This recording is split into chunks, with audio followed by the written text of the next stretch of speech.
Bonjour à tous. Merci d'être venus ce soir pour parler manipulation des compétitions sportives. Je remercie l'ensemble des participants d'avoir bien voulu se déplacer et parler de ce sujet passionnant ce soir avec nous. En introduction, je tiens à excuser Monsieur Boniface qui n'a pas pu être présent pour cause de géopolitique et relations internationales. Il avait donc une intervention qui s'est calée au dernier moment et il s'excuse auprès de vous.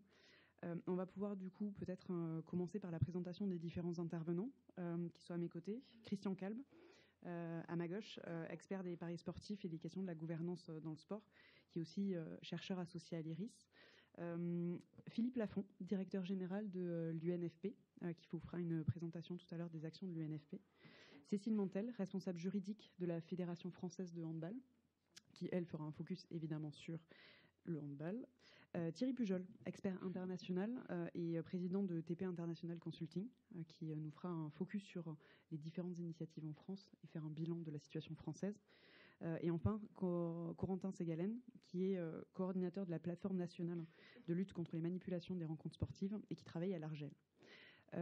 Les raisons qui nous ont poussés à organiser cette conférence à l'IRIS, elles sont évidemment multiples et c'est pas seulement la passion pour les matchs truqués qui nous a réunis ici, c'était aussi la volonté de deux choses. D'une part, de marquer le coup à l'occasion de la Journée internationale de la lutte contre la corruption qui a eu lieu samedi dernier. Et aussi, ça correspondait et ça coïncidait avec la fin d'une étude qu'on appelle Fix the Fixing, qu'on a menée à l'IRIS, qui était une étude européenne et qui justement avait tendance à essayer de réfléchir sur les outils pour lutter contre le trucage des matchs. Donc très rapidement, je vais vous présenter un peu cet outil-là. On va revenir sur différents éléments qui ont permis de le mettre en place et ensuite je laisserai la parole à Christian Kalm. De façon très rapide, je vais vous présenter un petit peu l'étude, les personnes qui ont participé, les objectifs de cette étude, les principaux enseignements des questionnaires qui ont été mis en place et la création de l'outil Fix the Fixing qui permettra aussi d'alimenter la réflexion et d'échanger avec les différents participants. Concernant l'étude en elle-même, c'était une étude de 2 ans qui regroupait 6 pays, le Royaume-Uni, l'Irlande, l'Autriche, la France, la Grèce et Chypre, et qui regroupait un certain nombre d'entités partenaires, des universités comme des groupes de réflexion spécialisés sur le sport ou pas du tout, puisque la spécificité de cette étude, c'était véritablement avoir une approche collective et non plus avoir une volonté d'approche uniquement sportive, puisqu'il y a des psychologues qui nous ont aidés à notamment réaliser des questionnaires d'environ 160 questions qui ont été mises en place, donc assez denses, qui ont été envoyées à un certain nombre de sportifs des différents pays.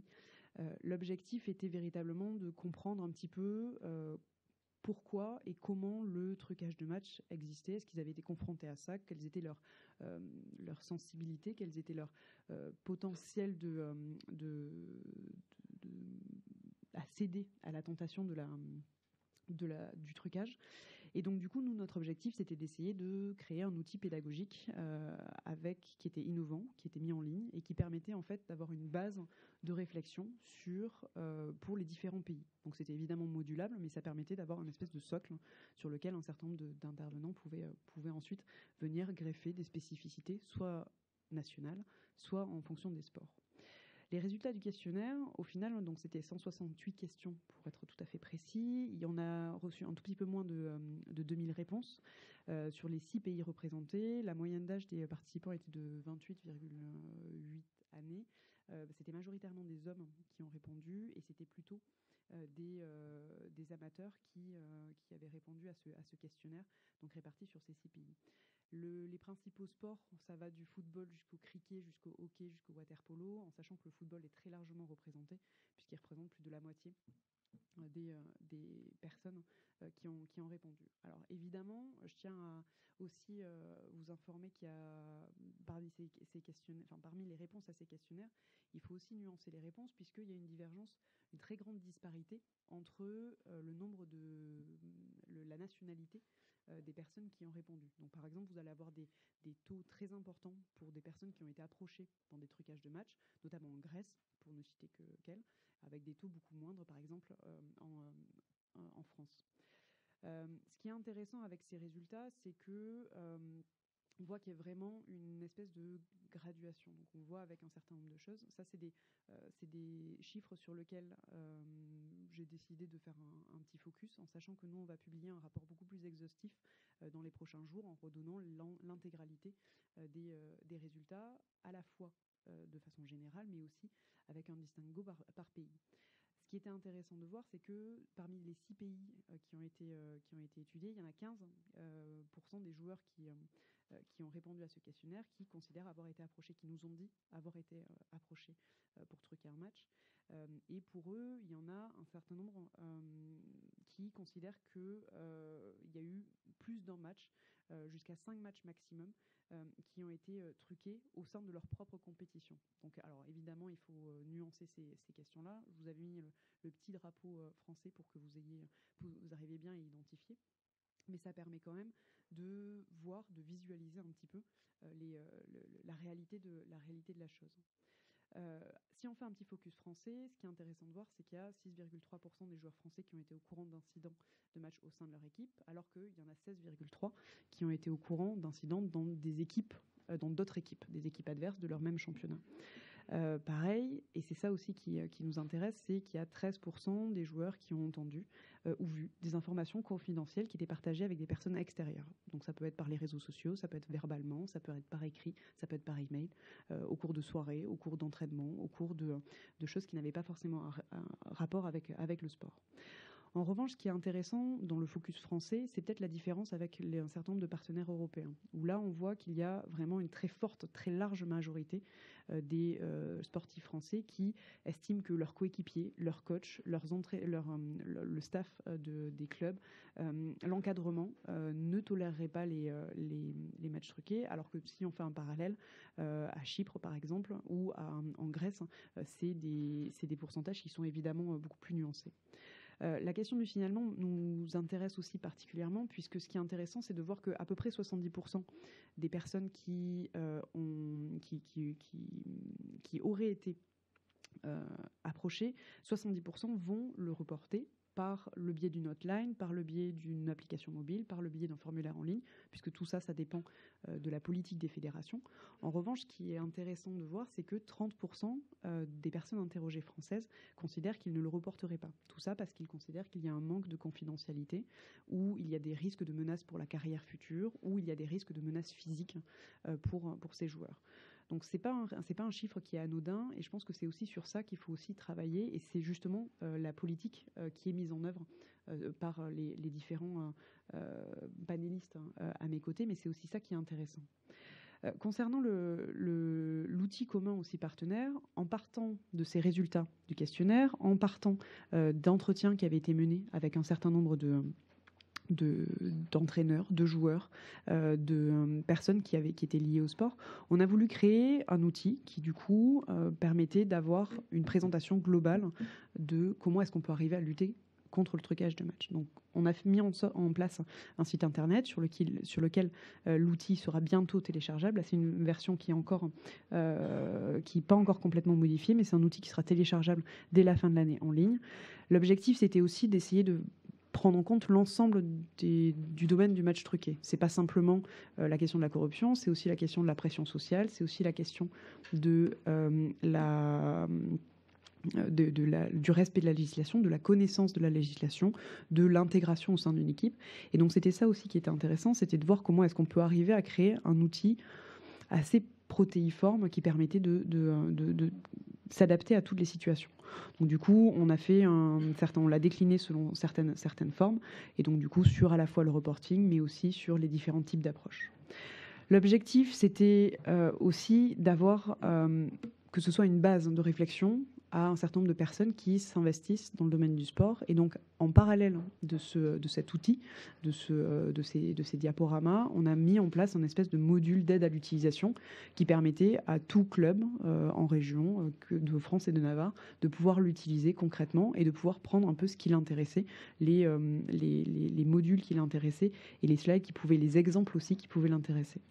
L'objectif aussi, c'était pas forcément de s'adresser à un sport en particulier et de pas désigner, pointer du doigt un seul sport. Ça s'adresse, il y a à la fois dans l'outil Fix the Fixie, on a des exemples dans le football, on en a dans le cricket, on en a dans le volley, on en a dans le tennis, on en a dans le basket et dans le handball. Donc ça permet vraiment d'avoir une diversité de sports qui peut être touchée.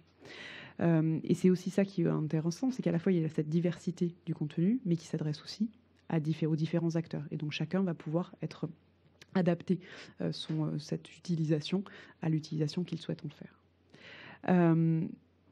Maintenant que j'ai dit ça et que j'ai présenté cet outil qui a été mis en place, qui nécessite évidemment encore un tout petit peu de modification et d'amélioration, on va peut-être faire un point avec Christian Kalm sur avoir une vue d'ensemble sur les différentes initiatives qu'il y a à la fois au niveau international, mais aussi au niveau européen. Bonjour à toutes et à tous. Je vous propose en fait de répondre à 7 questions clés qu'on se pose aujourd'hui dans le domaine de la manipulation des compétitions sportives, de manière à créer peut-être un débat par la suite et de manière à ce que vous vous sentiez très libre d'intervenir. Alors, la première question, c'est de quoi on parle ? Puisque finalement, quand on parle de manipulation des compétitions sportives, on a des petits arrangements entre amis et on a des choses très graves. Donc nous, on considère qu'une des meilleures classifications, c'est de faire avec ou sans paris sportif et avec ou sans avantage pour un des participants à la compétition. Quand on parle d'avantage financier, mais ça peut aussi être la promesse d'un contrat, un surclassement ou un cadeau.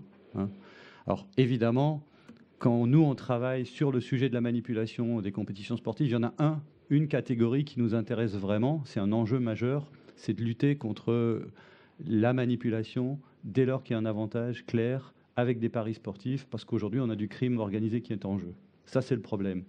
Après, on a 2 sujets qui relèvent du droit commun. Ça peut être l'affaire du hand, ça peut être l'affaire de l'OMVA. Dans le deuxième cas, on est dans de la corruption. Dans le premier cas, on est dans un petit arrangement entre joueurs alors que le match était déjà joué, donc quelque chose de pas forcément très grave. En tout cas, c'est couvert par le droit commun. Et la dernière catégorie, c'est des questions d'éthique. Une joueuse de badminton qui est déjà qualifiée pour le 2e tour d'une compétition, elle ne dispute pas à fond le dernier match. Est-ce que c'est de la corruption, est-ce que c'est de la manipulation ou pas? Libre à chacun de juger. On est dans des questions éthiques.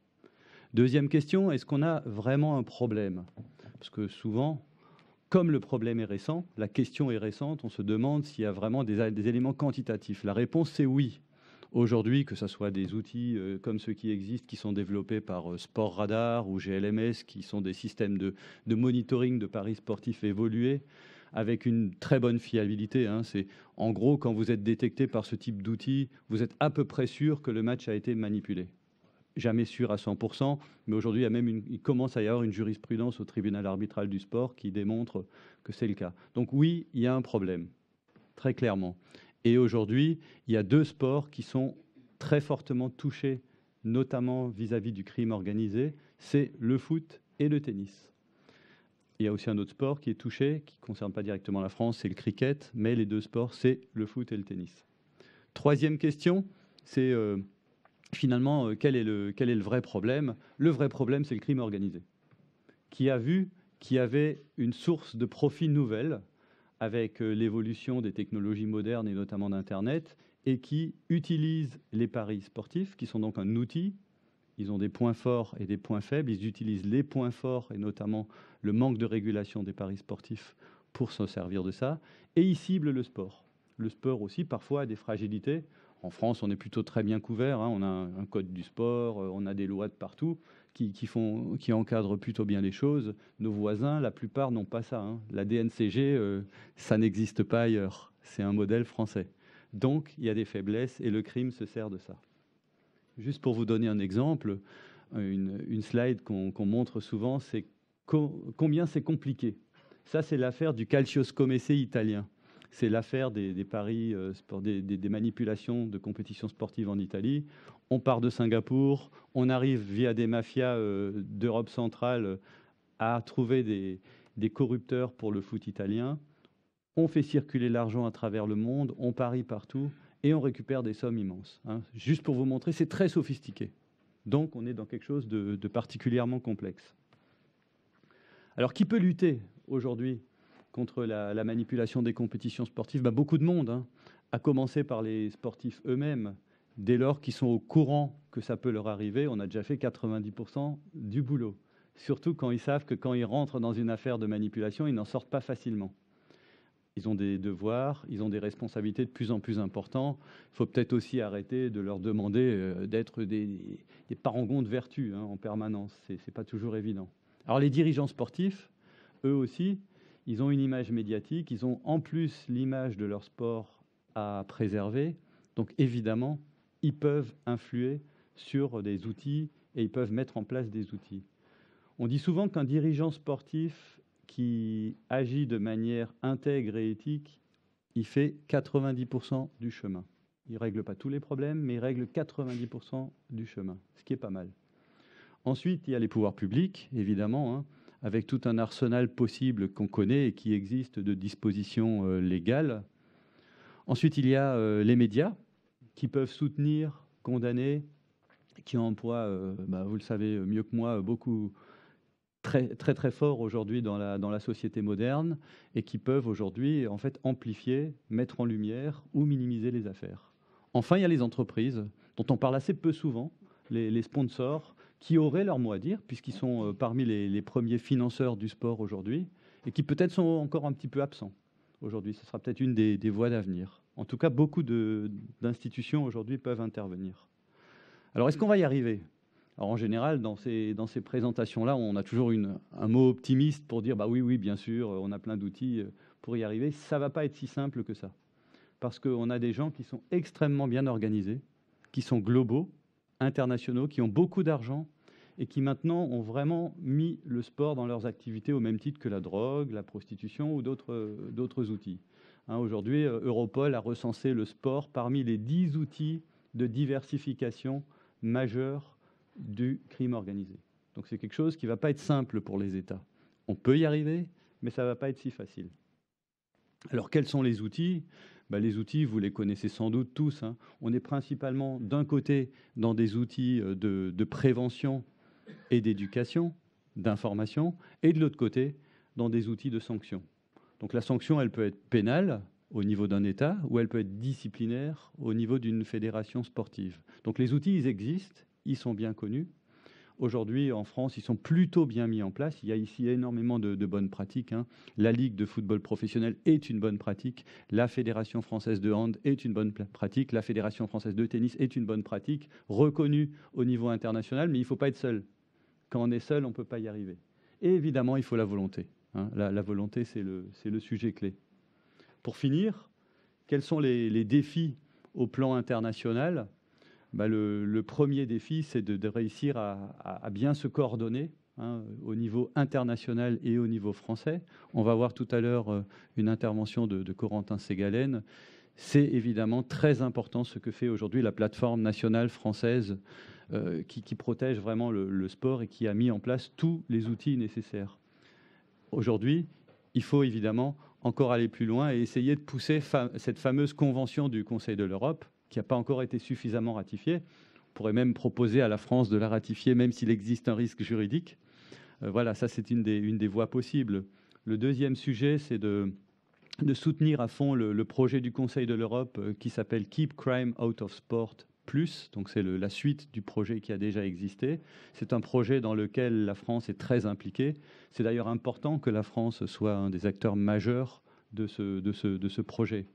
Ensuite, c'est soutenir de manière plus générale toutes les instances européennes qui travaillent sur le sujet, même la Commission européenne, surtout la Commission européenne, d'autant plus qu'en matière de régulation de paris, parce que la régulation des paris est un enjeu aussi, aujourd'hui on a un terrain beaucoup plus favorable qu'il y a quelques années, notamment avec la fin des procédures d'infraction qui ont été prononcées il y a quelques jours. Ça veut dire qu'aujourd'hui, un État a la possibilité d'émettre des restrictions.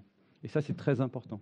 Parce que quand vous avez 82% d'un marché des paris sportifs mondial qui reste illégal, puisque ce sont les derniers chiffres travaillés d'ailleurs par l'IRIS l'an dernier, ça veut dire qu'on a un problème à résoudre. Donc voilà un petit peu le panorama très très général. Je vous laisserai poser des questions tout à l'heure. Merci Christian. On va peut-être passer au point de vue franco-français avec la présentation de Thierry Pujol. Si je vais y arriver un jour peut-être. Oui, merci. Bonsoir. Donc effectivement, moi je vais me situer dans un contexte de présentation des actions menées en France ces dernières années pour lutter contre la manipulation des compétitions sportives. Je n'évoquerai pas la plateforme nationale française qui va être évoquée par Corentin Ségalin. Donc je vais plutôt m'orienter sur une présentation globale de ce qui s'est fait ces dernières années. Je viens du monde des opérateurs de paris sportifs puisque j'étais pendant une douzaine d'années à FDJ en charge du contrôle des paris sportifs, de la sécurité et du management des risques.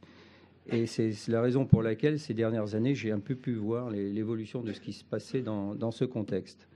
Alors, moi, ce que j'ai retenu, c'est qu'il y a eu 2 événements majeurs au niveau national. Alors, loin de moi, l'idée de penser que je vous montre un livre Paris sportif pour les nuls, c'est pas à vous que c'est adressé, bien évidemment.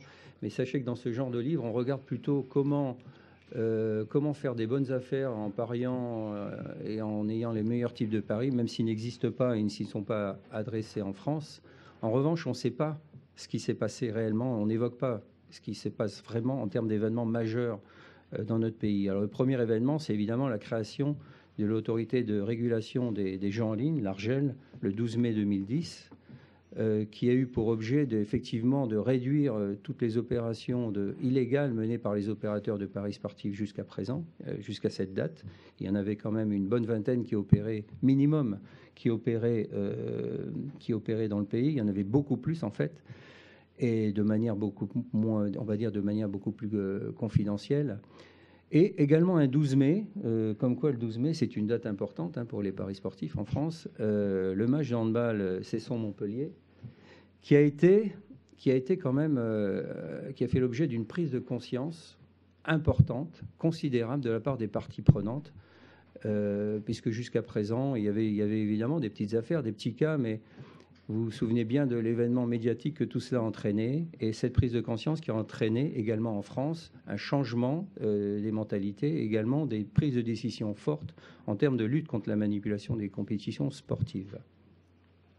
Alors les paris sportifs en France, je ne vais pas vous embêter trop longtemps, mais juste pour vous rappeler que actuellement il y a les paris sportifs en ligne qui sont contrôlés régulés et contrôlés par l'ARJEL, et les paris sportifs en point de vente qui sont sous monopole de la Française des Jeux.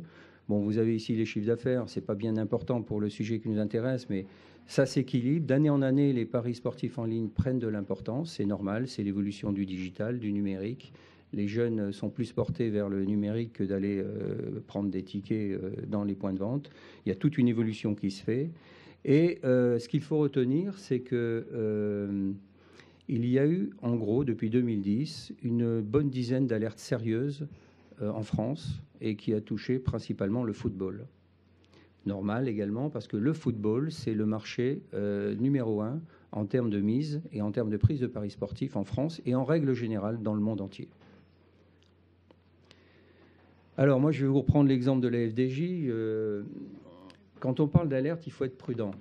On entend un peu tout et n'importe quoi.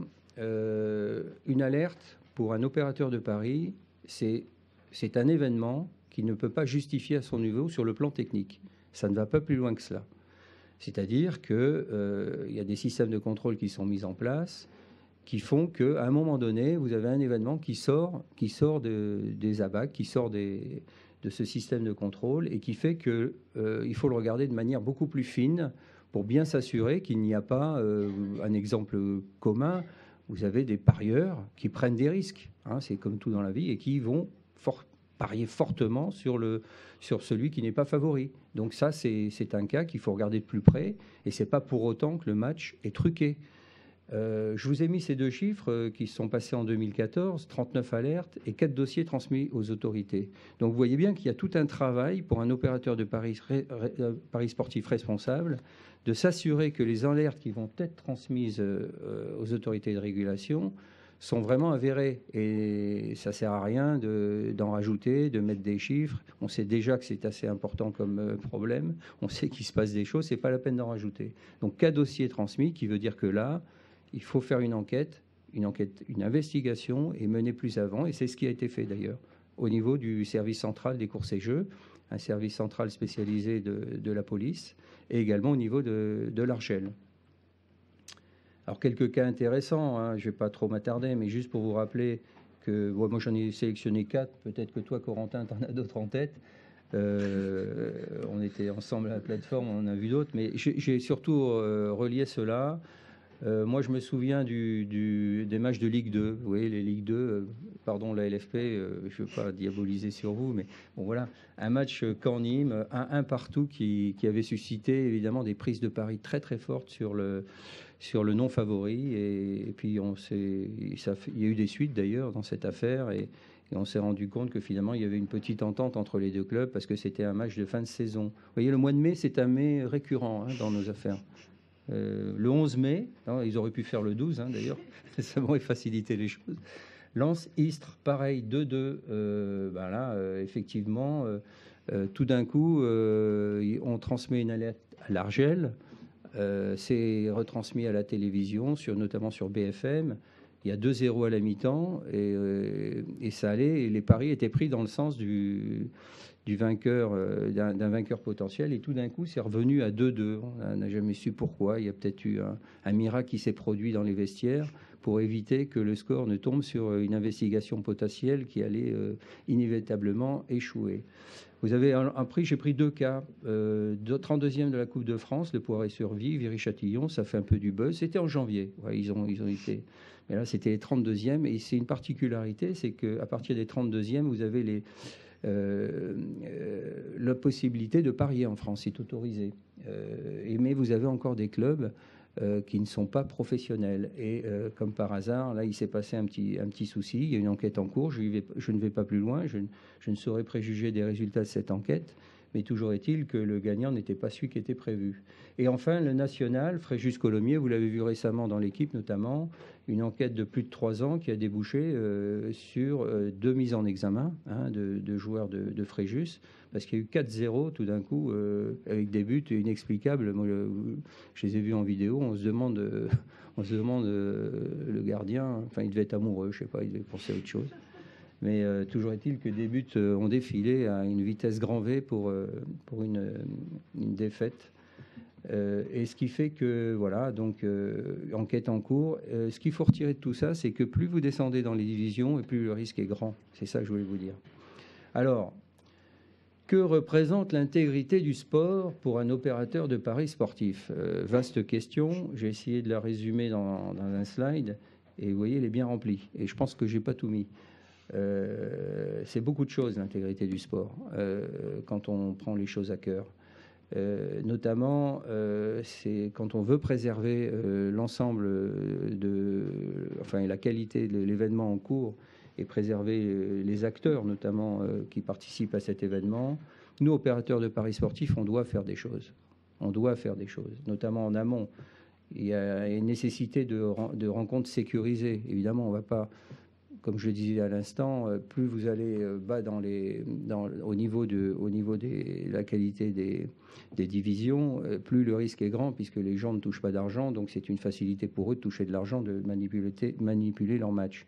Donc il y a un contexte de contrôle qui est bien mené, très bien mené en France par l'Archel et suivi de très près par tous les opérateurs, bien évidemment, mais il n'en demeure pas moins qu'il y a des activités sportives de clubs en France qui peuvent intéresser, malheureusement, des criminels, comme l'a dit Christian, qui sont situés hors de France. Et ça, pour nous, actuellement, on ne sait pas le faire. L'autorité de régulation ne sait pas le faire en France. Le contrôle, la limitation de la nature des paris. Il ne faut pas offrir n'importe quel type de paris. C'est bien beau de faire les paris sportifs pour les nuls, mais il ne faut pas faire n'importe quel type de paris. Ça, c'est inenvisageable. parce qu'il y a vraiment des paris qui facilitent la manipulation des compétitions. Alors proposer des cotes responsables, qu'est-ce que ça veut dire? Eh bien, ça veut dire ne pas attirer le client. Si vous mettez des cotes, je ne vais pas rentrer dans le détail, je pense que je ne vais pas vous embêter avec ça, mais plus vous allez attirer des parieurs sur des cotes intéressantes pour eux en termes de profit, ils vont prendre des risques, ça peut intéresser du monde. Donc tout ça, il faut que ce soit cohérent. Il faut s'assurer évidemment du monitoring, c'est essentiel, c'était mon métier. FDJ, et ça demande vraiment beaucoup d'attention, beaucoup d'attention. Alors vous avez des gens qui vous disent qu'ils surveillent, moi je veux bien, mais je vous assure que ça demande du monde, hein, en permanence derrière des écrans et regarder ce qui se passe et être capable de réagir en temps réel. Et déclarer ensuite ces atypismes pouvant aller jusqu'à l'annulation du pari, suspension en règle générale. On annule très rarement parce que pour annuler, il faut être sûr. Il faut être sûr qu'il y a une manipulation de compétition, sinon vous suspendez. Vous avez le droit de suspendre le pari, et à ce moment-là, vous, en tant qu'opérateur, vous êtes engagé à payer tout ce qui a été fait jusqu'avant la suspension. C'est comme ça, c'est l'enquête et l'investigation. C'est d'ailleurs ce qui s'est passé avec le match Cesson-Montpellier. C'est l'investigation qui déterminera s'il y a une action à mener contre les parieurs. Limiter les mises, bien évidemment, ne serait-ce que pour lutter contre également l'addiction des parieurs. Et puis en permanence, c'est éviter le conflit d'intérêts, consolider les relations avec tous les acteurs et notamment avoir des relations étroites avec nos autorités de régulation, aussi bien l'ARJEL que le service central des courses et jeux. Alors le droit au pari, je passe rapidement, c'est une spécificité française. Il y a également l'Australie qui est incluse dans ce système. En gros, on reverse une partie des mises aux organisateurs d'événements sportifs. Alors, vous voyez qu'en 2016, le droit au pari a représenté 12,6 millions d'euros, c'est pas rien. 7,6 millions provenaient de FDJ, 60% des totals des versements effectués en France. Et ce droit au pari, normalement, doit être utilisé par ces organisateurs pour lutter contre la manipulation des compétitions sportives. Je fais une petite suggestion, ça serait bien de temps en temps qu'on s'assure que ces fonds sont bien utilisés à cet effet. Je ne vais pas plus loin, hein, je ne veux pas du tout être agressif, mais je pense que c'est bien en termes de transparence de voir ce qui est effectivement fait avec tout cela. Bon, moi je vais passer rapidement parce que je sais que Philippe va évoquer cela au niveau de l'UNFP et de ce qu'il fait avec la LFP. Mais la FDJ, en termes de prévention, a lancé des programmes d'éducation et de prévention. C'est essentiel. C'est bien beau de contrôler, mais il faut, comme l'a dit Christian, il faut faire de la prévention, de l'éducation, il faut sensibiliser les acteurs. Donc nous, on l'a fait avec nos partenaires. Vous voyez qu'on n'a oublié personne. Le but, c'est d'aller dans les clubs, le but, c'est d'aller sur le terrain, et c'est surtout de voir les jeunes joueurs, parce que les jeunes joueurs sont la cible des criminels. Ce ne sont pas les grands sportifs qui sont visés, ce sont les jeunes, et c'est les jeunes qu'on essaye de récupérer à son profit. Voilà, donc nous, ce qu'on fait, on fait des sessions de sensibilisation dans les clubs pro. Je prends l'exemple de la LFP, ça tourne très très bien, mais c'est fait avec tous les partenaires.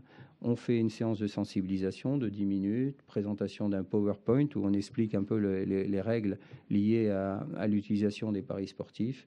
Et on signe une charte avec les présidents, avec les capitaines, avec tout le monde, les personnes concernées. C'est un peu solennel, mais c'est important de solenniser tout cela. Support pédagogique, diffusion auprès des acteurs, des familles du football également. Bon, moi, en conclusion, ce que je voulais vous dire, puisqu'on est entre nous, c'est que pour moi, le chemin est encore très long. Il ne faut pas baisser la garde. Le problème de ces manipulations de compétition, c'est que c'est lié aux médias, quoi. Quand il se passe quelque chose dans la presse, on en parle, ça fait le buzz.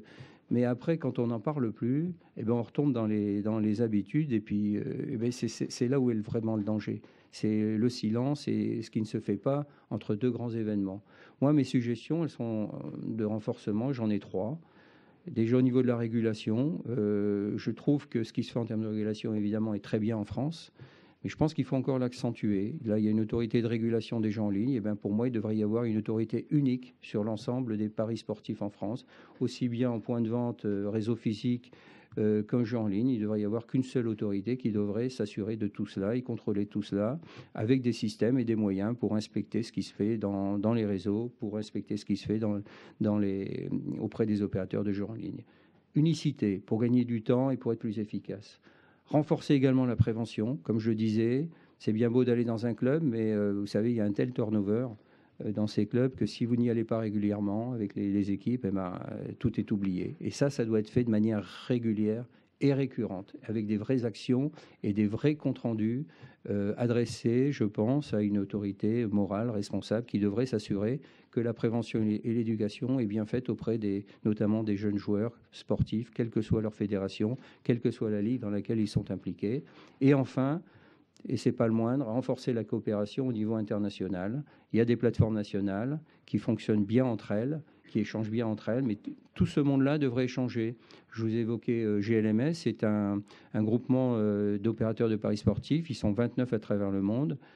IASA également, c'est un autre groupement d'opérateurs privés de paris sportifs, ils sont une quinzaine. La FIFA mène des actions, mais on ne sait pas ce qu'elle fait. Elle devrait communiquer là-dessus, elle devrait évoquer. Il y a le CIO qui s'implique, il y a l'UEFA qui s'implique. Il devrait y avoir beaucoup plus de coordination. La transparence nous ferait gagner beaucoup de choses et beaucoup de temps. Voilà, je vous remercie de votre attention.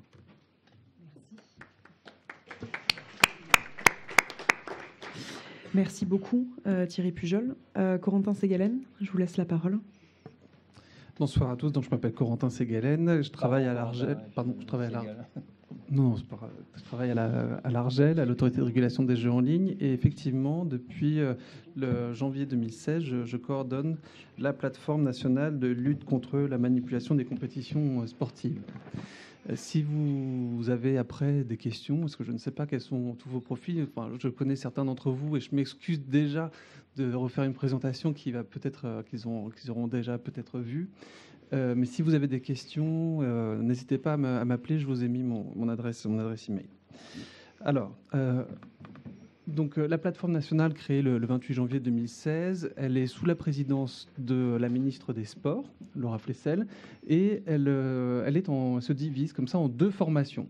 Une formation coordination qui s'occupe de toute la partie, essentiellement de la prévention et de toute la partie, je dirais, le pilotage un peu politique de la plateforme, donc qui est sous la responsabilité du ministère des Sports, et une formation surveillance qui, elle, est sous la responsabilité du président de l'Argel.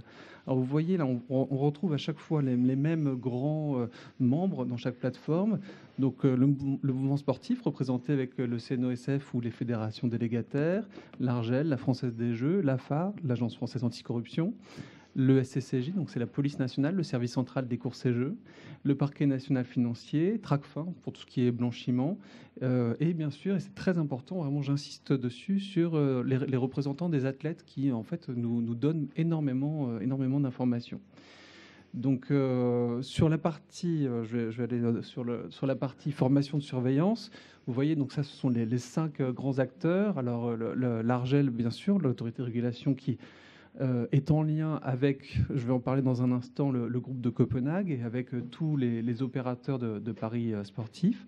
La Française des Jeux, parce que, comme le disait Thierry, c'est eux qui surveillent tout ce qui se passe sur leur réseau physique, et eux qui travaillent avec GLMS, le Global Lottery Monitoring System. Le service central de courses et jeux qui travaille avec Europol et avec Interpol, bien sûr, le ministère des Sports et le CNOSF, ou les organisateurs. D'ailleurs, Cécile Mantel, pendant la Coupe du Monde de handball, avait rejoint la plateforme pour effectuer la surveillance de la Coupe du Monde de handball en janvier à Paris. Et rassurez-vous, tout s'est bien passé.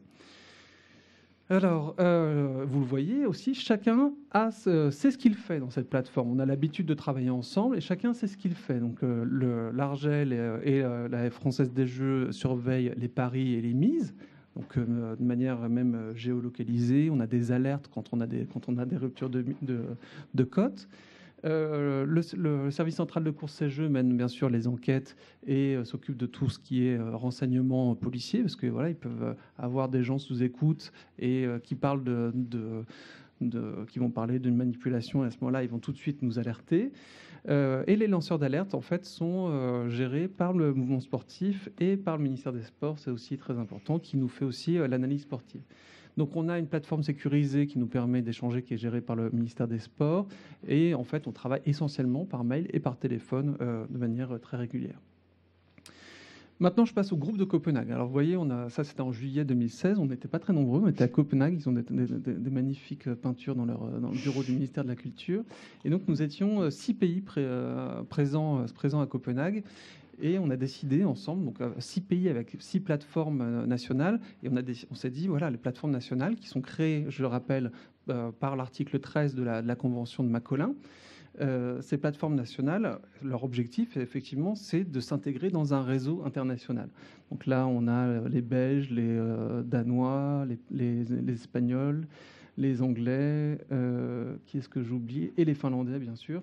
Et alors là, je reviens, la semaine dernière, j'étais à Bruges, et vous voyez, maintenant, nous sommes 20 pays dans ce groupe de Copenhague, avec l'Allemagne qui va bientôt nous rejoindre, l'Autriche également, et la Slovaquie. Donc vraiment, on est en train de monter en puissance. Mais, et c'est ça le grand mais, c'est que l'enjeu pour l'avenir, ça va être de sortir un peu du périmètre Conseil de l'Europe, les 47 pays, pour aller à l'international.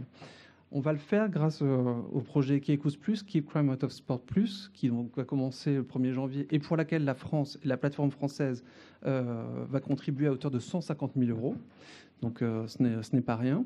On va effectivement essayer d'augmenter très fortement le nombre de plateformes membres du groupe de Copenhague. Laura Flessel est venue nous voir le 22 septembre dernier. Elle nous a donné un objectif assez ambitieux.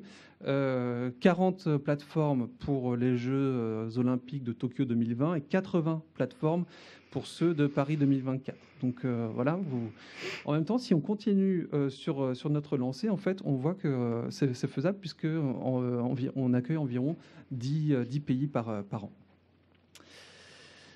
Alors, on a créé au sein du groupe de Copenhague, et d'abord au sein de la plateforme, et je tiens vraiment à souligner le travail qu'on a fait en commun avec la Française des Jeux, on a créé des niveaux d'alerte, niveau jaune, niveau orange, niveau rouge et niveau vert quand on vient. Et en fait, à chaque fois, on a des procédures. Et ça, c'était très important au sein de la plateforme française de se mettre d'accord sur des procédures. Et surtout, après, de se mettre d'accord au niveau international, au niveau du groupe de Copenhague, sur des procédures. Donc, à chaque fois, par exemple, une alerte, et comme l'a rappelé Thierry, une alerte, ça ne veut pas dire qu'on a une manipulation. C'est juste qu'on a quelque chose qu'on n'arrive pas à expliquer. Alerte jaune, on a une anomalie qu'on n'arrive pas à détecter. Et donc, ça veut dire qu'on va avoir besoin d'avoir plus d'informations sur cette chute de cote ou sur je ne sais pas, 95% des mises qui sont sur l'outsider. On n'arrive pas à comprendre pourquoi. À ce moment-là, il faut qu'on cherche. Alerte orange, on continue, mais là, c'est un peu plus sérieux. Et notamment, si on a un lanceur d'alerte, si on a un jeune joueur ou un joueur retraité, d'ailleurs, parce que ça peut être aussi les retraités qui sont cibles des manipulateurs, qui vient nous voir en disant, écoutez, voilà, j'ai été contacté pour truquer. À ce moment-là, on va lancer une alerte orange. Alerte orange, ça nous permet effectivement maintenant d'interdire les paris, si on le souhaite, d'interdire les paris sur le match. On a une suspension possible des paris sur la rencontre. Et on va transmettre ces alertes oranges à la plateforme nationale, ainsi qu'au groupe de Copenhague et à nos partenaires internationaux. Alerte rouge, là, c'est quand on est sûr qu'on a une tentative de manipulation en cours. Et donc, en fait, on propose aux forces de l'ordre, ou enfin en tout cas à la justice, d'ouvrir une enquête judiciaire. Et donc, à ce moment-là, on va se mobiliser tous pour effectivement faire rassembler les preuves nécessaires à l'enquête. On a fait la même chose sur les niveaux de surveillance, donc surveillance normale, surveillance renforcée, surveillance maximale. Et encore une fois, donc on voit à chaque niveau qu'on va faire intervenir de nouveaux acteurs, donc à la fois le mouvement sportif, la police. Et attendez, je vais vous donner un petit exemple. Par exemple, récemment, là, il y a moins d'un mois, je reçois un appel d'un jeune joueur de tennis sur un match qui n'était même pas ouvert au Paris en France, et qui me dit, écoutez, voilà, monsieur Segalen, j'ai été contacté via Facebook pour perdre mon premier set 6-0, qu'est-ce que je dois faire? Donc je lui dis, mais surtout, vous faites rien, vous ne répondez pas, bien sûr. Et je préviens la police donc qui décide d'ouvrir l'enquête. Je préviens, bien sûr, la Fédération française de tennis. Et on se dit, il faut qu'on protège, d'une manière ou d'une autre, ce jeune joueur de tennis. Et en fait, pendant toute la compétition, il a eu quelqu'un qui était de la Fédération française de tennis, qui était là pour surveiller qu'il n'était pas approché par un individu suspect, etc. Et donc ça s'est bien passé. je viens de le dire, la compétition n'était pas autorisée au Paris en France. Donc, il y a 2 ans, l'Argel aurait dit non, désolé, nous, on ne peut rien faire. Mais maintenant, grâce au groupe de Copenhague, j'ai contacté l'ensemble des membres du groupe de Copenhague en leur disant, alors je ne leur ai pas dit tel joueur a été contacté, parce que bien sûr, je protège ma source, mais j'ai dit, voilà, on a un joueur de cette compétition qui a été contacté, est-ce que vous auriez des informations sur cette compétition? Et là, pour la première fois, nous avons effectivement le coordinateur de la plateforme italienne et le coordinateur de la plateforme britannique qui m'ont contacté en me disant oui, nous avons des éléments. Et donc je suis allé voir la police française, je leur ai dit contactez Europol pour récupérer ces éléments. Et je pense que la personne a été identifiée, le ou les personnes, et donc je pense que très prochainement, nous allons réussir à les arrêter. Voici le nombre d'alertes en 2016. Encore une fois, une alerte ne veut pas dire qu'on a une manipulation. On avait seulement une alerte rouge en 2016. Maintenant, on est à 10 alertes en 2017 jusqu'à présent, sachant que toutes ces alertes, encore une fois, ne sont pas en France.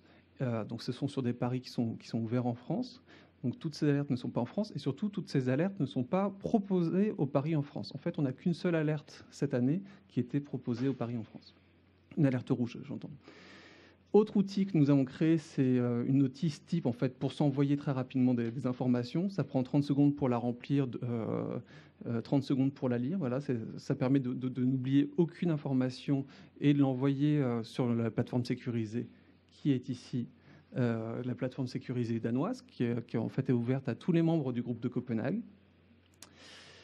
Et maintenant, le nouvel outil que nous avons décidé de tester à Bruges la semaine dernière, donc ce qu'on appelle le journal de bord, le logbook en anglais, qui en fait permet de récupérer toutes les alertes de tous nos partenaires, tous ceux qui veulent travailler avec nous, et notamment GLMS a annoncé qu'ils allaient nous donner toutes leurs alertes.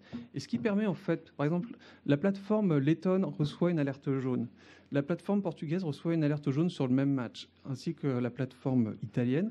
Et bien en fait, moi, quand tous mes collègues vont m'envoyer leurs alertes, je vais me dire, mais tiens, c'est bizarre, en fait, on a 3 alertes jaunes sur le même match. Et donc, cette alerte jaune va vraisemblablement devenir orange, voire rouge, et ça va nous permettre d'agir plus vite.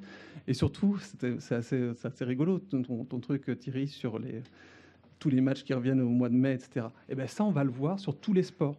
C'est-à-dire que ça va nous permettre d'analyser exactement le phénomène mondial de la manipulation des compétitions, et ensuite de se dire tiens, là il faut qu'on mette le paquet sur le tennis parce qu'on sait qu'au mois d'août c'est la fête dans le tennis. Je dis ouais.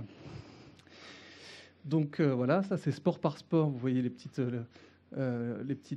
alertes. On peut avoir comme ça, et ensuite on peut avoir par la source. Et là-dessus, c'est très important. Et avant de laisser la parole à mes amis représentants du mouvement sportif, c'est en fait les meilleures alertes qu'on fait, c'est quand c'est le mouvement sportif qui nous les transmet. Et Carole Gomez l'a rappelé, c'est effectivement 70% des sportifs qui l'ont signalé. Il faut vraiment continuer à leur dire qu'il faut le signaler, parce que c'est le seul moyen vraiment de faire des alertes et d'arrêter ces personnes. Donc voilà, je passe vite parce que je laisse les autres parler. Quels sont les challenges à venir? Comment convaincre les autres pays de nous rejoindre? Comment travailler avant 40, 80? Quels outils développer pour améliorer encore la lutte contre la manipulation des matchs? Ça sera le groupe de Copenhague, le projet Kekus Plus qui arriveront à y répondre. Et voilà, n'hésitez pas si vous avez si vous avez d'autres questions, je suis à votre disposition. Je vous remercie. Merci beaucoup. Merci pour ce panorama complet pour des 3 intervenants. On va rentrer dans le vif du sujet en s'adressant précisément à un sport. Cécile Mantel, je vais vous mettre là votre présentation et je vous laisse la parole. Bonsoir à tous. Donc moi, effectivement, je vais tâcher de vous présenter la façon dont la Fédération française de handball a conduit son approche suite à la promulgation de la loi du 12 mai 2010. Et la façon dont on a à la fois hiérarchisé nos priorités, évidemment, un premier volet réglementaire, un deuxième volet de choix des acteurs à former, et puis ensuite les supports de com qu'on a mis en place. dans un contexte qui était, il faut le dire, assez particulier, parce que la problématique du risque de manipulation, en lien ou pas avec les paris sportifs, n'était pas une problématique qu'on appréhendait particulièrement dans notre discipline. Et donc, il a fallu d'abord s'imprégner du sujet et puis trouver ensuite les supports pour convaincre les différents acteurs. Donc, pardon. Ah oui. La première étape, évidemment, comme toutes les disciplines qu'il a fallu aborder, a été celle du choix du périmètre des compétitions et des types de résultats qu'on allait ouvrir au Paris. Donc, et puis, je dirais même avant la question de ouvrait-on des paris en ligne sur le handball, assez vite, on a passé cette étape-là parce qu'on a travaillé avec nos partenaires des autres fédérations et ligues professionnelles et on s'est rendu compte qu'effectivement, l'enjeu de contrôler l'offre de paris sur nos compétitions était supérieur à éventuellement des questions d'éthique, paris ou pas paris sur nos compétitions sportives. Donc on s'est comme l'ensemble des fédérations et ligues professionnelles concentrées sur les divisions du secteur professionnel, c'est-à-dire les 3 divisions pour la France, D1 masculine, D2 masculine, D1 féminine, les compétitions annexes gérées par la LNH, le Trophée des champions, la Coupe de la Ligue, et puis pour tout ce qui concerne les compétitions internationales, les compétitions qu'on appelle majeures, les championnats du monde, les championnats d'Europe, les Jeux olympiques, leurs tournois de qualification et les différentes Coupes d'Europe. Il y a une compétition qui apparaît sur cette liste, qui est la Golden League, qu'on a rajoutée, je dirais, en cours de mandat, si on peut appeler ça comme ça, qui est une compétition qui est de nature, qui est un tournoi amical entre différentes équipes nationales, dont l'équipe de France, qui se joue une année sur 2 chez les filles et chez les garçons, que l'Argel n'avait pas souhaité inclure dans la liste initialement, justement par son caractère de compétition amicale, mais en fait, qui est une compétition qui est un peu comme les test matchs qui peuvent exister au rugby, et donc qui impacte le ranking de l'équipe de France dans le classement de la Fédération internationale. Donc, c'est en 2015 qu'on a formulé la demande que cette compétition soit inscrite sur la liste des compétitions, ce qui a été accepté par l'Argel, qui d'ailleurs, juste avant, venait d'accepter les test matchs du rugby. Ah oui, c'est normal. Pardon. La deuxième étape, voilà, ça a été de définir les types de résultats. Alors, je ne vais pas rentrer dans le détail. On a des types de résultats qui sont assez classiques, qui sont liés aux résultats sur un match, sur une journée de compétition et sur l'ensemble de la compétition. Simplement, je m'étais amusée en préparant cette intervention à comparer le nombre de types de résultats qu'on avait en handball et dans des disciplines comme le basket et le foot. Et nous, on est sur 26 types de résultats seulement à date, alors que le basket sont à 75. Alors évidemment, les phases de jeu ne sont pas les mêmes, etc. Enfin, il y a beaucoup d'explications. Le foot est à 90. Nous, même sur nos 26 types de résultats, on est loin d'avoir tous ces résultats-là qui sont offerts par les opérateurs de paris sur le marché. Mais c'est assez symptomatique, mine de rien, de la différence d'approche, peut-être. Enfin, je serais intéressée par écouter le foot tout à l'heure.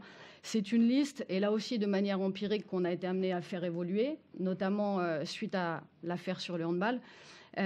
Puisqu'on s'est rendu compte qu'il y avait des types de résultats qui étaient potentiellement plus faciles à manipuler, comme l'équipe en tête à la mi-temps, l'équipe en tête à la fin du match. Donc c'est une liste. Bon, on a supprimé les matchs sans enjeu après l'affaire des paris, puisque c'était une des difficultés qui avait été mise en lumière à l'occasion du match Cesson-Montpellier.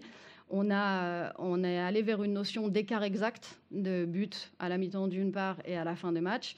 Et puis, on a supprimé tout simplement le type de résultat équipe en tête à la mi-temps d'un match.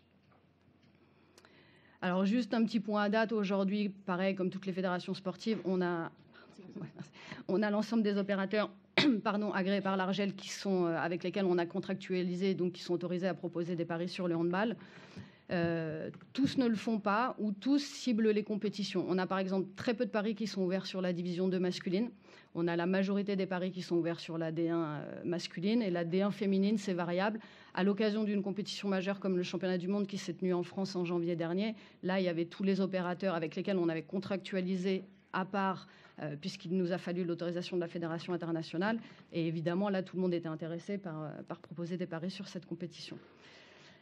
Après, on est passé à la phase purement réglementaire, c'est-à-dire la transposition dans nos textes des interdictions issues de la loi, donc les 5 interdictions d'une part, la définition de la liste des acteurs. Donc, on a toujours travaillé de concert avec la Ligue professionnelle et les syndicats, surtout le syndicat des joueurs, mais aussi celui des entraîneurs, pour définir une liste d'acteurs qui est globalement calée sur celle qui existe dans les autres disciplines, c'est-à-dire tout l'environnement du sport professionnel, évidemment des joueurs, des staffs sportifs, médicaux, le personnel salarié ou stagiaire des différentes structures, donc de la fédération, la ligue, les syndicats là aussi, et les élus des instances fédérales et de la LNH, et puis bien entendu les arbitres et les officiels. Une des évolutions aussi importantes, et on en a parlé avec les collègues tout à l'heure, on a, nous, anticipé assez tôt le fait qu'un joueur de handball ou qu'un acteur concerné par une division professionnelle du handball devait être interdit de parier sur l'ensemble des compétitions de handball ouvertes au pari. En fait, c'est suite à une discussion au premier regroupement avec nos référents intégrité de clubs professionnels, je vais vous en parler rapidement après, ils nous ont dit, mais si on veut un message clair vis-à-vis des athlètes et vis-à-vis de nos populations, dans le souci de la pédagogie, il faut absolument qu'on raisonne sur l'intégralité de la discipline. C'est-à-dire qu'on a, dès 2014, modifié nos règlements généraux pour qu'un acteur concerné par une compétition de handball ouverte au pari soit interdit de parier dans l'ensemble des compétitions qui étaient ouvertes au pari. Donc en ça, on a anticipé la loi de 2017. Et c'est vrai que nous, c'était assez flagrant d'ailleurs, parce que c'est une demande qui est venue du terrain, de nos interlocuteurs, pour dire aidez-nous à faire œuvre de pédagogie en étant le plus lisible possible. La partie disciplinaire, alors là aussi, on a appris, je veux dire, confronté aux événements, c'est-à-dire qu'on avait adopté un barème disciplinaire initialement qui était le même que celui du rugby et peut-être du foot, et qui prévoyait en cas de première infraction, sur toutes les infractions liées au paris sportif, une suspension de 6 dates, donc de 6 matchs de suspension dès la première infraction. Et on s'est rendu compte à la pratique, face au premier dossier disciplinaire qu'on a eu à gérer en 2013, que pour certaines fautes, et eu égard à la gravité de ces fautes, c'était potentiellement un quantum qui était insuffisant. Donc, dans la foulée, l'Assemblée générale a modifié le règlement disciplinaire et on est passé désormais à un quantum de sanction maximum qui est de 2 ans de suspension dès la première infraction, avec la possibilité d'une radiation en cas de première récidive. Alors, évidemment, ce sont des maximums. On l'a mis en œuvre une fois, puis une seconde fois. Pour l'instant, on n'a pas eu d'autres cas qui nous sont remontés, mais en tout cas, là aussi, c'est un exemple de l'adaptation à laquelle on a dû faire face. Alors ça, c'est rapidement pour vous redonner à ceux qui ne l'auraient pas en tête la chronologie de l'affaire du handball, qui, pour la petite histoire, est appelée le Karabatic Case par notre fédération internationale, qui suit de très près la situation à chaque fois. Donc juste, parce que là, c'est assez parlant, parce qu'une des difficultés à laquelle on doit faire face, c'est la gestion des temporalités qui sont très différentes entre le temps sportif et les échéances sportives, que ce soit en club, en Coupe d'Europe ou en équipe de France, et le temps disciplinaire, mais surtout le temps pénal. En l'occurrence, là, on est à plus de 5 ans et demi après le match litigieux de Cesson-Montpellier. On voit que le dossier disciplinaire a été traité dans les délais réglementaires, de toute façon, qui nous incombent, mais dans la foulée des mises en examen. 2 ans après, sont intervenues les premières décisions pénales du TGI de Montpellier. Encore 2 ans après, les décisions de la Cour d'appel de Montpellier, qui ont été suivies puisque tous les joueurs, toutes les personnes concernées sont pourvues en cassation, mais les 2 frères Karabatic se sont désistés à la fin du mois d'août. On a réengagé donc des procédures disciplinaires dans la foulée. Les décisions de première instance n'ont pas été frappées d'appel, donc sont devenues définitives. Mais on a encore 5 joueurs, dont 2 qui évoluent en France, qui sont toujours dans la procédure pendante devant la Cour de cassation, et pour l'instant, pour lesquels on n'a pas d'informations quant à un éventuel audiencement. Donc on est sur une durée d'affaires qui vraisemblablement va dépasser les 6 ans. Alors après, une fois la phase réglementaire passée et mise en place, on a réfléchi à comment on allait toucher et surtout quelle population on allait cibler hiérarchiquement. Hiérarchiquement, pas par un degré d'importance, mais par un souci d'efficacité. La première étape a donc été, et là je pense que la plupart des disciplines ont fonctionné de la même manière, d'amener les clubs professionnels, donc de nos 3 divisions, 2 masculines et la féminine, à désigner des référents d'intégrité en leur sein, de manière à être à la fois notre interlocuteur privilégié à nous, pour faire passer les messages, les supports pédagogiques qu'on mettait à leur disposition, et d'autre part, pour être identifiés comme la personne ressource au sein de leur club, évidemment à l'attention des joueurs, mais aussi des parents, des éducateurs, des jeunes arbitres, enfin l'environnement, le public, pourquoi pas, qui peut être amené à un moment donné à apercevoir effectivement un comportement suspect ou quelque chose qui les alerte. Donc c'est un réseau qu'on s'attache à faire vivre en fait depuis la mise en place en 2013-2014. C'est un réseau qu'on regroupe régulièrement. Le premier regroupement s'est fait vraiment avec l'ensemble des acteurs concernés par le sujet. Donc, on a été accompagné d'un avocat. Thierry est intervenu pour la FDJ, qui est aussi un partenaire fédéral et qui nous soutient dans la mise en œuvre de notre programme Intégrité. Le service des courses et jeux était intervenu. L'Argel, évidemment. Voilà, l'idée était de leur placer, leur positionner un petit peu l'environnement global de la problématique que eux aussi découvraient. Donc, vous verrez à la fin, je vais évoquer quelques difficultés auxquelles on est confronté. Et c'est vrai que amener les acteurs de terrain à appréhender les enjeux, les risques et l'environnement à maîtriser du mieux possible, c'est vraiment un des gros objectifs auxquels on est confronté. La phase de formation en saison 2, si j'ose dire, s'est concentrée plutôt sur le corps arbitral et des officiels. Donc, on les a formés lors d'un stage où on les a regroupés. On a mis là aussi des supports pédagogiques à leur disposition.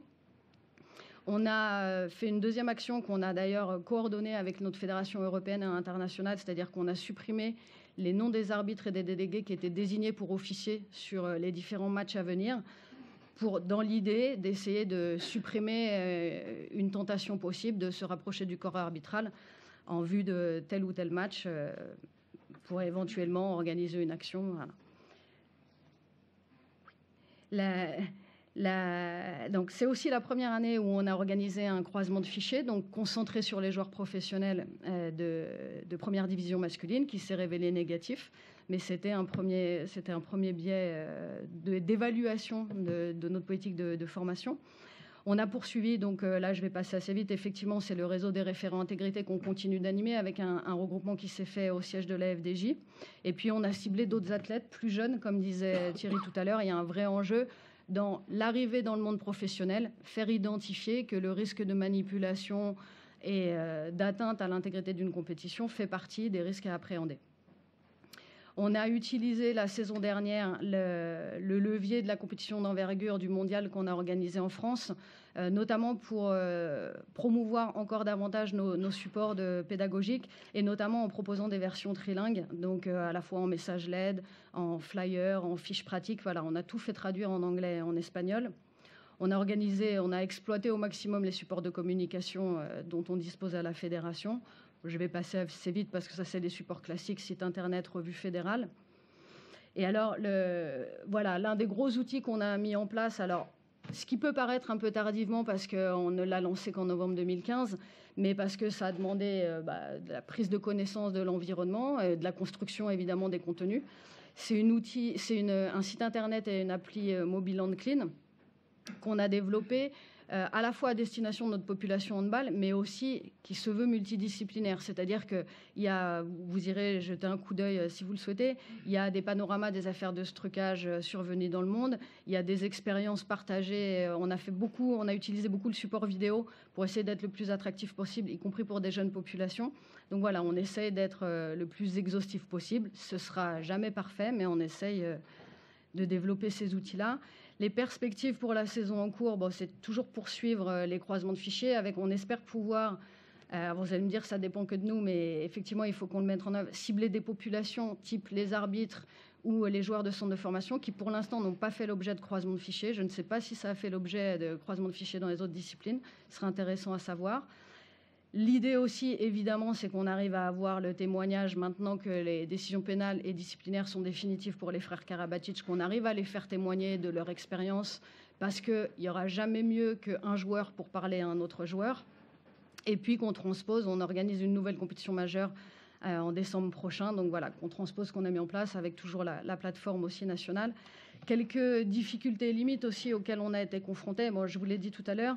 Mesurer les enjeux, comprendre les risques et l'environnement dans lequel on évoluait, pouvoir le faire comprendre, faire en sorte de faire le mieux possible avec des moyens humains qui parfois sont limités, chez nous à la fédération, mais aussi dans les clubs, parce qu'on le disait tout à l'heure, un référent intégrité, la casquette intégrité, c'est la 4e, 5e, voire la 6e casquette qu'il a au sein de son club.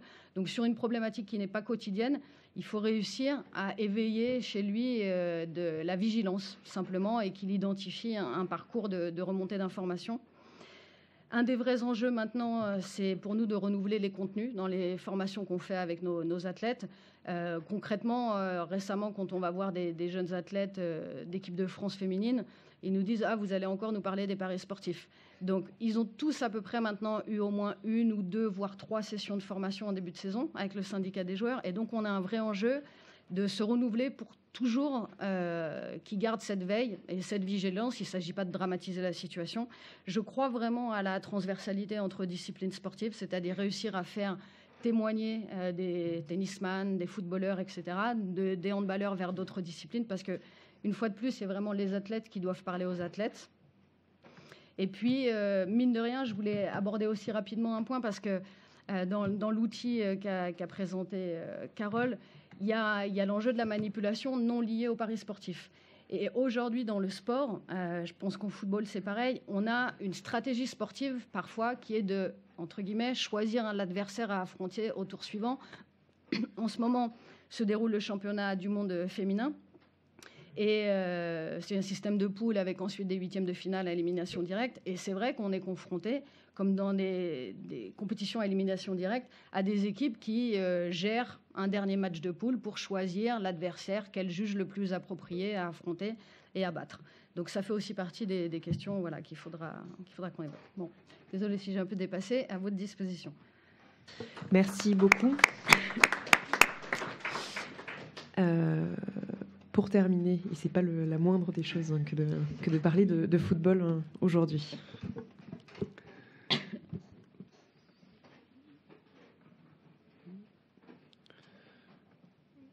Parfait. Merci, Carole.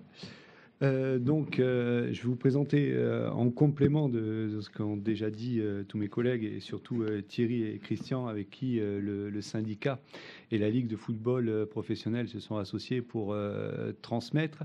Et surtout, je retiendrai ce qu'a dit Thierry, c'est sensibiliser mais éduquer les footballeurs, et pas simplement les plus jeunes, mais aussi les professionnels aujourd'hui avertis.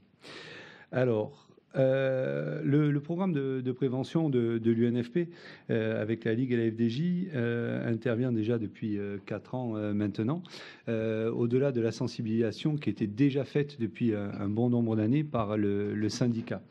Lors des interventions, nous avons en face de nous les deux publics, donc le centre de formation des jeunes de 16 ans jusqu'à 18-19 ans, et ensuite l'effectif professionnel. On a essayé de mélanger un peu les différentes formules, de faire les deux populations en même temps, mais on s'aperçoit que l'attention et surtout l'échange avec les groupes sont plus simples quand on sépare les professionnels des jeunes. Et les questions viennent paradoxalement plus des jeunes joueurs qui à un moment donné sont en confiance et se lâchent un petit peu plus que les professionnels, je dirais pas blasés, mais qui ont ce discours un peu plus récurrent. Donc c'est vrai que le fait de renouveler les interventions ou le modèle de l'intervention est essentiel. L'action, aujourd'hui, vous allez peut-être nous dire, voilà, 25 clubs en 4 ans, c'est pas beaucoup, c'est beaucoup et pas beaucoup. Il y a 40 clubs professionnels, 43 clubs avec les 3 de nationales, mais 20 en Ligue 1 et 20 en Ligue 2. C'est pas évident de mettre en place avec le planning des matchs, souvent rapprochés. Donc c'est quelque chose qu'on s'attache, nous, avec la Ligue et la FDJ, de vraiment renouveler le plus souvent possible. Certains clubs, au bout d'1 an ou 2 ans, nous demandent de revenir pour resensibiliser les joueurs. L'effectif a bougé, mais on essaye aujourd'hui de vraiment aller sur l'ensemble des clubs rapidement visités. Alors, les acteurs, je vais passer rapidement, vous l'avez bien compris depuis tout à l'heure, ce sont les joueurs professionnels, les joueurs sous contrat de formation, stagiaires, aspirants, les joueurs sous convention de formation. Bon, ce sont des statuts dans le football qui sont un peu réglementés, mais qui vous parlent un petit peu moins, mais qui sont importants. Et surtout, d'avoir depuis maintenant 2 ans incorporé les entraîneurs sous contrat, pas simplement, et on va en parler un peu plus tard, pas simplement les entraîneurs professionnels, mais tous ceux du club, Donc ça descend jusqu'au voilà, au U9 ou U10, des entraîneurs amateurs, mais qui sont sous contrat, les arbitres et les délégués. Donc c'est l'ensemble de la population qui est visée aujourd'hui par la réglementation, et on va le voir après comment on va vérifier le respect de cette réglementation. Aujourd'hui, voilà, la loi 2017, donc la sortie, parier. Donc aujourd'hui, enfin jusqu'à janvier 2018, les footballeurs professionnels pouvaient parier sur leur discipline, mais dans une compétition où ils ne participaient pas. Donc un joueur français peut parier sur du football anglais, allemand, italien, sans problème. Ou un joueur de Ligue 2 peut parier sur la Champions League qu'il ne joue pas. Mais à partir de janvier 2018, l'application de la loi devient plus stricte, puisqu'un footballeur ne peut plus parier sur sa discipline. Bien sûr, dans l'intégrité, donc divulguer des informations également privilégiées, puisque quand on est dans le vestiaire ou quand on a un copain qui joue dans un club, dire lui il est blessé cette semaine, il ne s'est pas entraîné, lui est peut-être malade, etc. C'est par rapport à la protection du match, bien sûr, divulguer, c'est un pari, un délit d'initié, donc on n'a pas le droit de divulguer. Modifier le déroulement de la rencontre, on en parle depuis le début, évidemment. Réaliser des prestations de pronostic pour des opérateurs. Les sportifs n'ont pas le droit de le faire dorénavant, et détenir des participations au sein d'opérateurs également. Alors comment, dans le football, on l'a vu depuis tout à l'heure et surtout avec l'Argel, comment la réglementation est vérifiée au travers de la Ligue de football professionnel depuis maintenant 3 ans, puisque ça va être le 7e, 8e croisement, 8e, c'est ça. Voilà. 2 croisements sont faits par année, par saison, d'accord ? Un au mois de janvier, décembre, et l'autre au mois de mai, juin, en fin de saison. Ce qui nous permet de voir, évidemment, tous les joueurs, tous les footballeurs professionnels ou jeunes qui ont un compte ouvert en ligne. Donc, on s'est aperçu au départ, le premier croisement, il y a 3-4 ans, a donné 86 joueurs repris un peu par la patrouille. Donc, 86 joueurs sur les 1150 joueurs professionnels en France. Ça peut paraître pas énorme, mais c'est beaucoup pour la protection du sport. Donc, lors de 2e et 3e croisement, on est descendu à une 12aine de joueurs. On est remonté aujourd'hui à une 20aine. L'ensemble des cas est plus important parce qu'il y a les entraîneurs, les dirigeants, les délégués, même le personnel de la Ligue de football professionnel est touché par le croisement de fichiers. Un peu plus aujourd'hui de cas, mais pas important. C'est-à-dire que les mises pour les footballeurs professionnels vont de 5-10 euros à 100-150 euros. Donc ce n'est pas des grosses mises. Mais un joueur simple, enfin un footballeur, parfois se fait avoir parce que tout simplement il y a les paris combinés. Il a parié sur du basket et du rugby, mais au milieu il y avait un match de foot. Il se fait avoir, il ne l'avait pas vu. Et bien souvent aussi, il se fait avoir, on a eu le cas, on le prend en exemple lors de notre tournée, d'un joueur qui pariait alors qu'il était sur le terrain. C'était un peu difficile, mais c'était réel, puisque avec le croisement de l'Argel, vous l'avez vu tout à l'heure, à la seconde près, on sait qui parie, mais seulement, nous, dans l'éducation du joueur, qui est très important, c'est de bien dire, de bien vérifier que les codes d'accès sont connus que de lui, et s'il les transmet à un copain, à la famille, aux frères, à qui vous voulez, on se retrouve dans ce genre de situation qui est parfois délicat, parce que le joueur après doit rendre des comptes évidemment devant la commission de discipline de la Ligue. Donc, les sanctions au travers de la commission de discipline sont peut-être un peu moins strictes que dans le handball au début, puisqu'il y a, suivant le montant misé pour 5 ou 10 euros, c'est des rappels à l'ordre dans un premier temps. il ne faudra pas qu'ils reviennent. Il y a surtout le problème, on n'en a pas parlé, mais il y a le pari négatif qui est là, lui, est beaucoup plus sanctionnable dans le football. Pari négatif, donc le joueur qui parie contre son club, pour la défaite de son club. Donc là, c'est un élément qui est important et où la commission de discipline est moins clémente, évidemment, par rapport à cette situation. Sinon, au travers, bien sûr, il y a le barème des matchs de suspension, de travaux d'intérêt généraux aussi, qui a été mis en place et qui est bien pour que les joueurs sanctionnés puissent transmettre leur expérience au travers des plus jeunes. Alors, les sanctions, voilà, ça va évidemment au travers des sanctions pénales, de la prison jusqu'à l'amende et bien sûr la radiation à vie.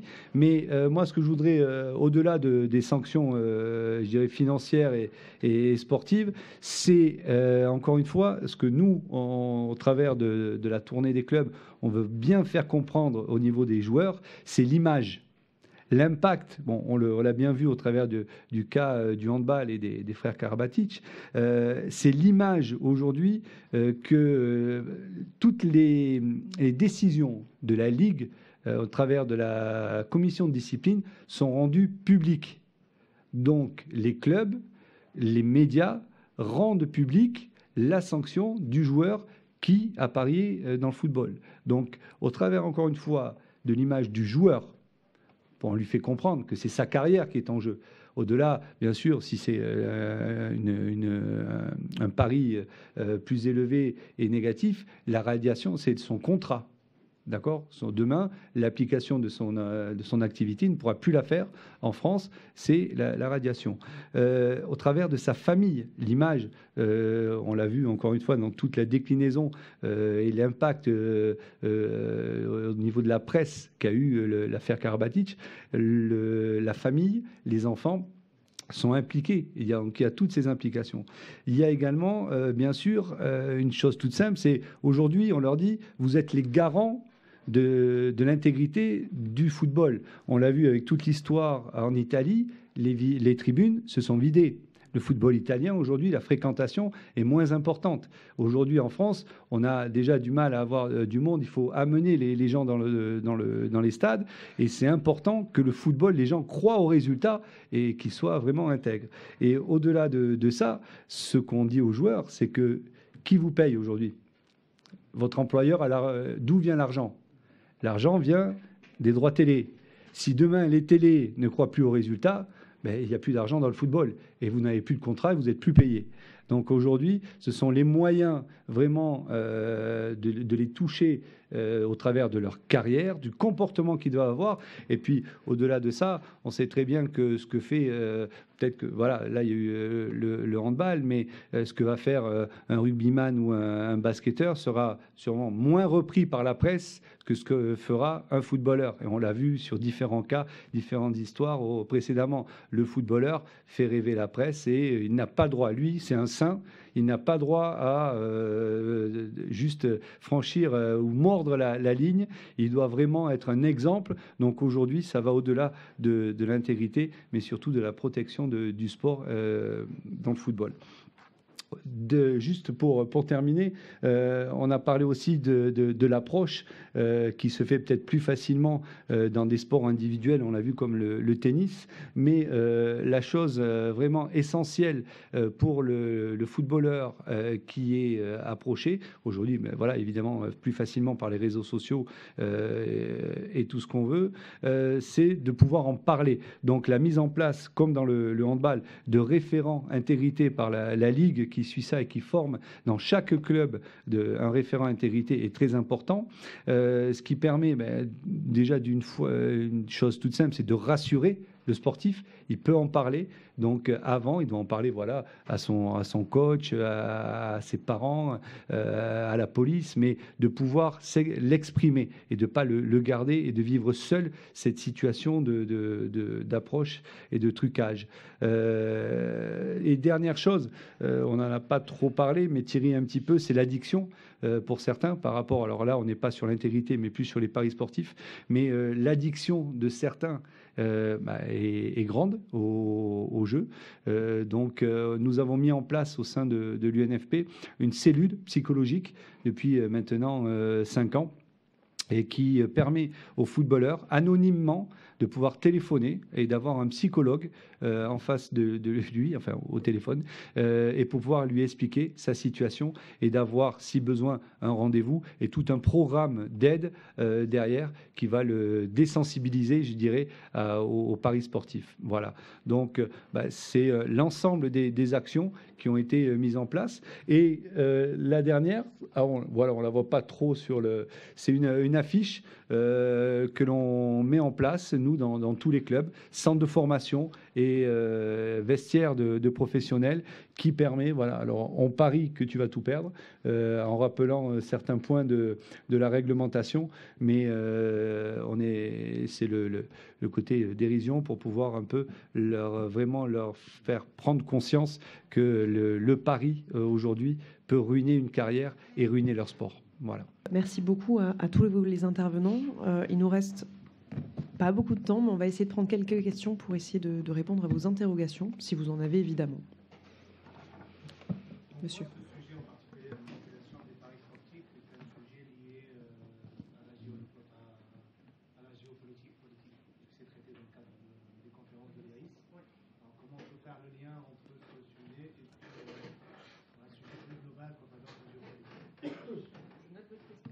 Je note votre question. On peut en prendre une d'autres, comme ça permettra de répondre de façon plus complète. Oui. Une information à vous apporter, c'est qu'effectivement, oui, dans le cadre de nos croisements de fichiers, des jeunes des centres de formation sont intégrés. Donc cette population est également identifiée. Par contre, j'avais une question pour M. Ségalène. Du fait de la nouvelle loi de mars 2017, comme ça a été souligné par les intervenants, il sera interdit de parier, d'engager des paris sur l'ensemble de la discipline. Et je voulais savoir comment vous envisagez de contrôler l'interdiction à votre niveau.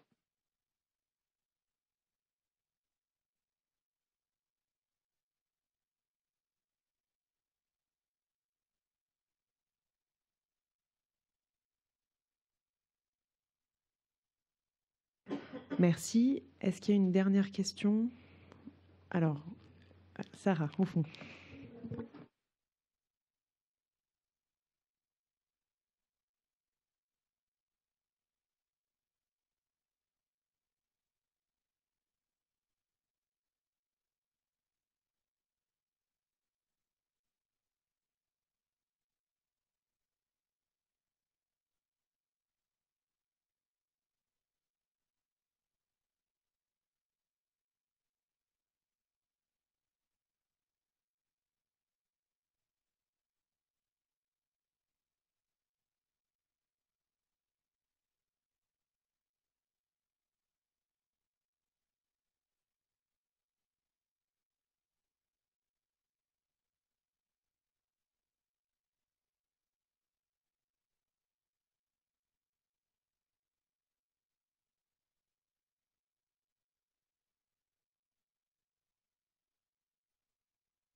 Merci.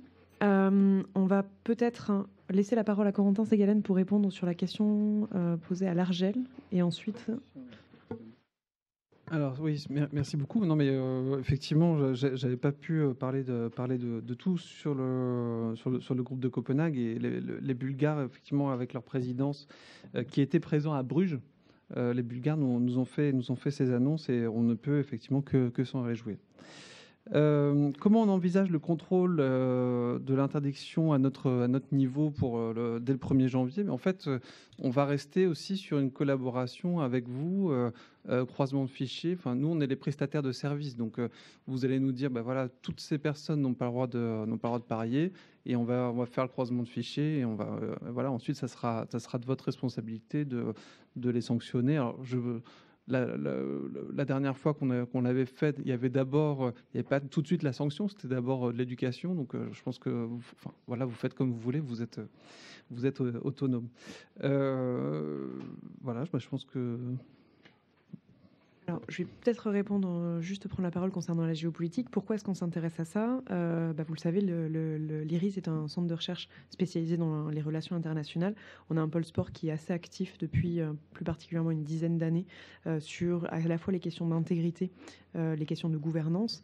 Et je pense que ce qui a pu être dit par l'ensemble des interlocuteurs ici présents, c'était justement de dire que c'était pas du tout un problème franco-français et qu'il y avait une logique internationale, à la fois européenne, pour essayer de trouver des solutions, au niveau du Conseil de l'Europe également, pour essayer d'apporter des solutions, et donc toutes les logiques de coopération, mais aussi d'un point de vue du crime organisé, où il y a des acteurs étrangers transnationaux qui interviennent dans des compétitions françaises mais aussi européennes. Donc c'était aussi cet aspect-là que nous on cherchait qu'on cherche à étudier, ce qui au départ n'était pas forcément le cas, puisque il y avait toujours, c'était soit étudié d'un point de vue économique, soit d'un point de vue purement sportif, soit d'un point de vue peut-être historique, mais en sachant que c'est une thématique qui est, et c'est Christian Calp qui l'a très juste titre remarqué, c'est une problématique qui est extrêmement nouvelle comparée à d'autres problématiques qu'on peut retrouver dans le sport.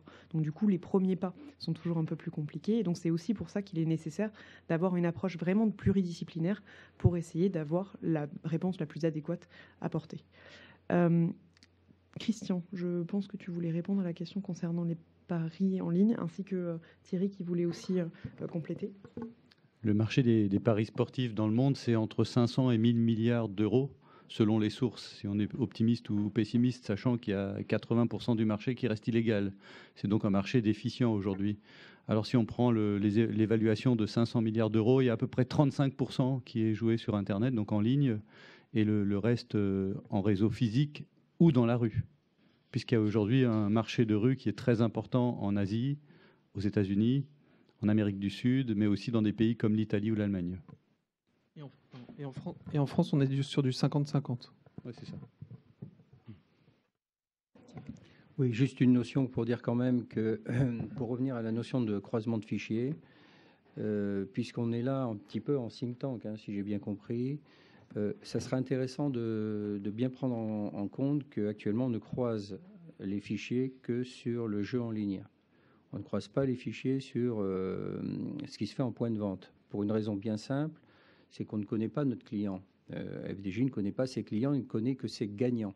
C'est le principe, c'est autorisé par la loi. On a des mesures de contrôle qui sont très strictes et très, très claires en termes de gagnants. On les contrôle de très très près. Et je pense qu'il y a un effort supplémentaire à faire, et ça fait partie de la suggestion du renforcement de l'autorité de régulation que je faisais tout à l'heure. Je pense qu'il faut croiser également sur le réseau physique. Et alors, pourquoi je dis ça? C'est pas que je veux embêter mon ancienne compagnie, pas du tout, loin de là. C'est que nous, on en est bien conscient au niveau de FDJ, mais tous ces problèmes de loi qui passent mettent du temps. Et ça fait très longtemps que ce projet est en cours. Mais s'il n'y a pas des actions qui sont menées pour pousser dans ce sens-là, évidemment, tout ce qui touche le sport n'est pas prioritaire en termes pour faire passer des lois. Et donc, moi, c'est une suggestion que je fais, c'est de prendre en considération cet aspect, parce que plus on ira dans le sens de la connaissance de ce que font les acteurs, et également dans le réseau physique en France, et plus on sera performant. Merci Thierry. Cécile, si vous voulez réagir. Oui, votre question concernant le positionnement des problématiques d'intégrité dans la formation des cadres, nous, évidemment, on l'a pris en compte par le biais de la population qu'on voulait toucher, et notamment les stagiaires dans les pôles espoirs et les filières de formation de manière générale. On a d'ailleurs l'un des porte-parole de notre outil OnClean, qui est Eric Barada, qui est le responsable du projet de performance fédérale pour la partie filière féminine. Donc, on s'est adressé très tôt à l'ensemble des responsables de pôle espoir féminins et masculins en leur mettant à disposition les outils. Maintenant, c'est clair que plus on sera nombreux à introduire dans leur parcours de formation une sensibilisation à ces questions-là. Et une fois de plus, les doter d'outils pour répondre aux questions des jeunes athlètes auxquels ils sont confrontés, mieux ce sera. Ouais. Donc si le ministère nous aide dans ce sens, c'est parfait. Merci. Il y avait une question et on pourra peut-être en prendre une seconde.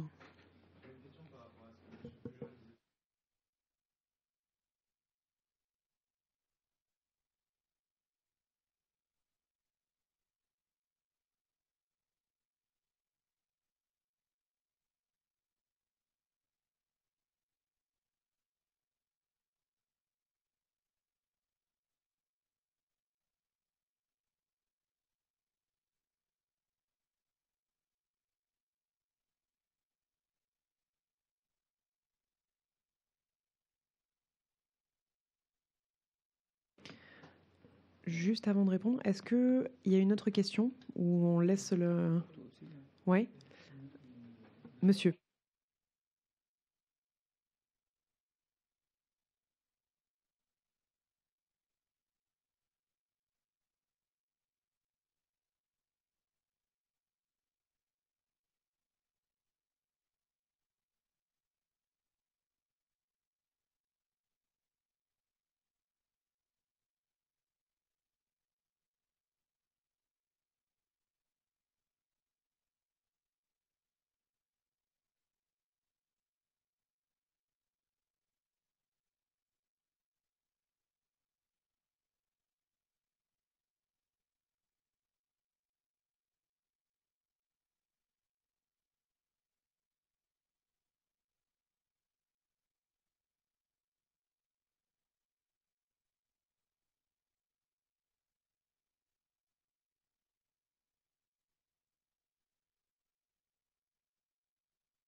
Thierry, tu voulais répondre? Oui, mais c'est, je pense, une question qui concerne aussi Corentin, parce qu'on discute d'offres de paris, donc soumis à régulation. Je ne veux pas me défausser. Ce que je peux simplement dire à mon niveau, c'est qu'effectivement, je l'ai évoqué brièvement tout à l'heure, un opérateur de paris responsable. Alors, évidemment, responsable, ça veut dire aussi qu'il doit être en mesure de contrôler son offre de paris pour éviter effectivement qu'il y ait des débordements. On sait très bien qu'il y a des types de paris qui sont complètement addictifs et facilitant la manipulation des compétitions sportives. Donc ça nécessite vraiment une régulation globale. Et c'est pour ça, moi, je suis un défenseur du renforcement. Alors évidemment, ça ne plaît pas à tout le monde, hein, mais c'est pas pour embêter. Hein. Moi, je suis convaincu que plus les paris sportifs seront clean, et plus il y aura de clients. Moi, c'est ce que je dis. Puisque je ne suis pas là pour parler business, mais je suis sûr que plus on est transparent, plus les gens ont confiance. Le mot confiance, c'est pas rien. Et plus vous êtes à faciliter des choses un peu dans tous les sens, plus vous facilitez ce genre de problème pour lequel nous sommes là ce soir, et moins vous aurez de clients. Voilà. C'est une vision, pardonnée, un petit peu industrielle. Mais... Non, et sur les risques, en fait, donc il faut savoir qu'on a vraiment, je pense, la réglementation la plus dure du monde sur les paris sportifs, puisque vous ne pouvez pas parier sur n'importe quelle compétition et vous ne pouvez pas parier sur n'importe quel pari. Et notamment, vous ne pouvez pas parier sur combien il va y avoir de cartons jaunes, par exemple, pendant le match, ou qui va avoir le carton jaune. Et ce pari, en fait, on est les seuls à l'interdire en Europe. Alors, le coordinateur britannique me disait, il n'y a pas longtemps, ah, tu sais, vous faites bien parce que nous, on sent qu'on a plein de cas, y compris de joueurs de premier niveau, avec des paris très suspects sur tel joueur va avoir un carton jaune pendant le match. Et le problème, c'est que non seulement ils ont les paris suspects, mais après, ils ont les actions qui correspondent. Donc là, c'est quand même très embêtant. Vous touchez à un des points les plus sensibles du secteur des paris sportifs. C'est trouver le bon équilibre entre l'attractivité d'un côté et puis le contrôle. Dès lors qu'on ouvre les marchés des paris sportifs, ce qui est le cas dans l'Union européenne pour plein de raisons, en fait, on a créé une compétition importante et donc on est obligé d'aider un petit peu les opérateurs à rentabiliser leur investissement. Et donc c'est vrai qu'en Europe, aujourd'hui, on a eu plutôt tendance à ouvrir, même s'il y a des réflexions dans le sens contraire. Dans d'autres continents, aujourd'hui, on restreint beaucoup plus, puisqu'il y a des pays qui n'autorisent pas les paris à cote, il y a des pays qui n'autorisent pas les paris sur le tennis, il y a des pays qui n'autorisent pas les paris simples, ça veut dire parier sur un seul match. Donc en Europe, on est allé très loin, sans doute dans certains pays un peu trop loin, mais comme le disait Corentin, quand on discute avec des Maltais, des Anglais, ou des pays de l'Est, ils ne peuvent pas entendre ce genre de discours parce qu'ils ont justement ouvert les paris à 200, 300, 500 opérateurs. Et pour conclure, moi, ce qui m'inquiète le plus, c'est quand vous avez des opérateurs qui prétendent avoir des systèmes de contrôle. Des systèmes de contrôle qu'on ne peut pas contrôler. Vous allez demain à FDJ voir le système de contrôle, vous le voyez. Enfin, évidemment, ce n'est pas ouvert au public, mais vous voulez le voir au titre d'une association, au titre d'une fédération, vous voyez ce qui se fait. Et ça, c'est la vraie problématique. Parce que les opérateurs un peu moins responsables ont vite compris que la notion de contrôle était une notion marketing très intéressante. Et c'est un vrai enjeu pour le business des opérateurs de paris sportifs. C'est l'épreuve de transparence. Il faut qu'il y ait une vraie transparence qui soit applicable au niveau international. Merci à tous les participants, à tous les panélistes pour cette conférence. Très bonne soirée à tous. Et du coup, on publiera les résultats de Fix the Fixing, l'étude d'ici les prochains jours. Merci et bonne soirée à tous.